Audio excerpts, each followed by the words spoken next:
Hi friends, എല്ലാവർക്കും എൻ്റെ പുതിയ വീഡിയോയിലേക്ക് സ്വാഗതം. നമ്മൾ ഇന്ന് തയ്യാറാക്കാൻ പോകുന്നത് പൈനാപ്പിൾ പുളിശ്ശേരിയാണ്. അപ്പം നമുക്ക് അതെങ്ങനെയാണ് തയ്യാറാക്കുന്നതെന്ന് നോക്കാം.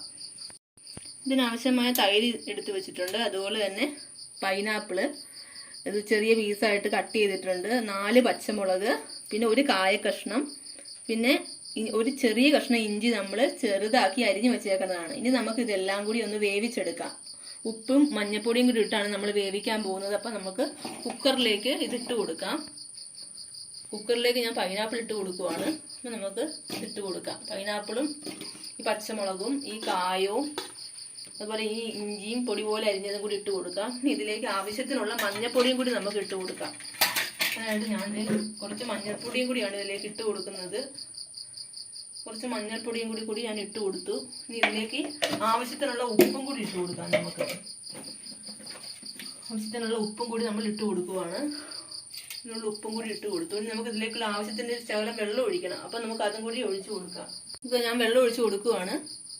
വെള്ളം ഒഴിച്ചു കൊടുക്കാം. ഇനി നമുക്കിതൊന്ന് വേവിച്ചെടുക്കാം. അപ്പം നമ്മുടെ പൈനാപ്പിൾ വേകുന്ന സമയത്ത് നമുക്ക് മറ്റേ പുളിശ്ശേരിക്കുള്ളത് നമുക്ക് അരച്ചെടുക്കണം. അപ്പം അതിനായിട്ട് ഞാൻ തേങ്ങ ചിരകി വെച്ചിട്ടുണ്ട്. അപ്പം നമുക്ക് ഈ തേങ്ങ ഈ മിക്സിയുടെ ജാറിലേക്ക് ഇട്ട് കൊടുക്കാം. ഇതിലേക്ക് ഞാൻ 2 അല്ലി വെളുത്തുള്ളിയാണ് ഇട്ട് 2 വെളുത്തുള്ളിയാണ് ഇതുപോലെ ഇട്ട് ഇങ്ങനത്തെ ഈ വലിപ്പത്തിൽ ഇട്ടേക്കുന്നത്.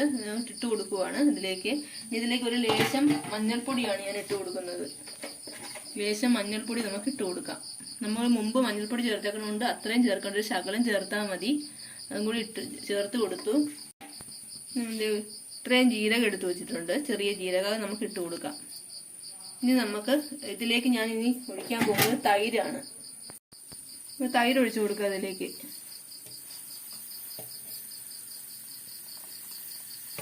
ഇത്രയും തൈര് മതി. എന്നിട്ട് നമുക്കിതൊന്ന് നന്നായിട്ടൊന്ന് അരച്ചെടുക്കാം. അപ്പം നമ്മുടെ പൈനാപ്പിൾ കഷ്ണമൊക്കെ നന്നായിട്ട് വെന്തിട്ടുണ്ട്. ഇനി നമുക്ക് ഇതൊരു പാത്രത്തിലേക്ക് ഒഴിക്കാം.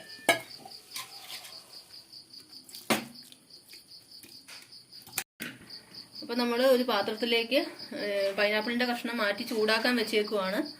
അപ്പോൾ ഇത് വെന്തിട്ടുണ്ട്. ഇനി നമ്മൾ ഇതിലേക്ക് അരച്ച് വെച്ചിരിക്കുന്ന അരപ്പ് അതങ്ങോട്ട് ഒഴിച്ചു കൊടുക്കാം. നമുക്ക് നന്നായിട്ട് മിക്സ് ചെയ്ത് കൊടുക്കണം. നന്നായിട്ട് നമുക്കിതൊന്ന് ചൂടാക്കി എടുക്കാം.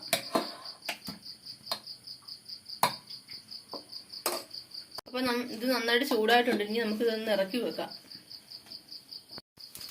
ഇനി നമുക്ക് ഇതിനുള്ള കടുക് പൊട്ടിക്കാം.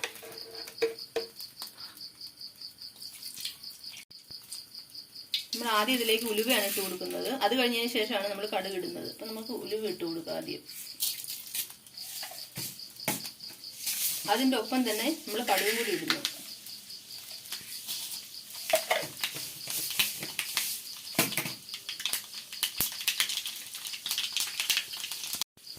അതിൻ്റെ പുറകെ തന്നെ നമ്മൾ ചെറുതായിട്ട് ഉള്ളി കട്ട് ചെയ്ത് വെച്ചതും കൂടി ഇട്ട് കൊടുക്കുകയാണ്.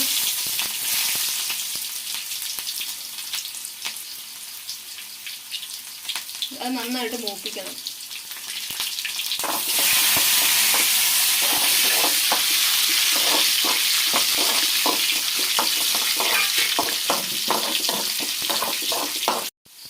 ഇനി ഞാൻ ഇതിലേക്ക് കുറച്ച് വറ്റൽമുളകാണ് ഇട്ട് കൊടുക്കുന്നത്. അത് കൂടി ഇട്ട് കൊടുക്കാം.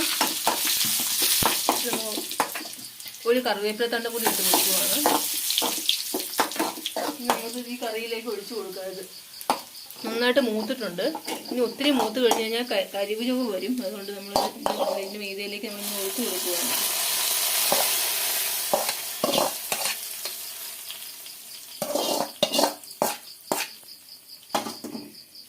ഇപ്പം നമ്മുടെ പുളിശ്ശേരി റെഡിയായിട്ടുണ്ട്. നിങ്ങളിത് തീർച്ചയായിട്ടും ട്രൈ ചെയ്ത് നോക്കണം. അതുപോലെ തന്നെ എൻ്റെ വീഡിയോ ഇഷ്ടമായെങ്കിൽ നിങ്ങൾ ലൈക്ക് ചെയ്യാനും ഷെയർ ചെയ്യാനും മറക്കരുത്. ഇനിയും എൻ്റെ ഇതുപോലെയുള്ള വീഡിയോകൾക്കായി നിങ്ങൾ എൻ്റെ ചാനൽ സബ്സ്ക്രൈബ് ചെയ്യുക. അതുപോലെ തന്നെ തൊട്ടടുത്തുള്ള ആ ബെല്ലൈക്കൺ കൂടി ഒന്ന് ക്ലിക്ക് ചെയ്യുക. താങ്ക്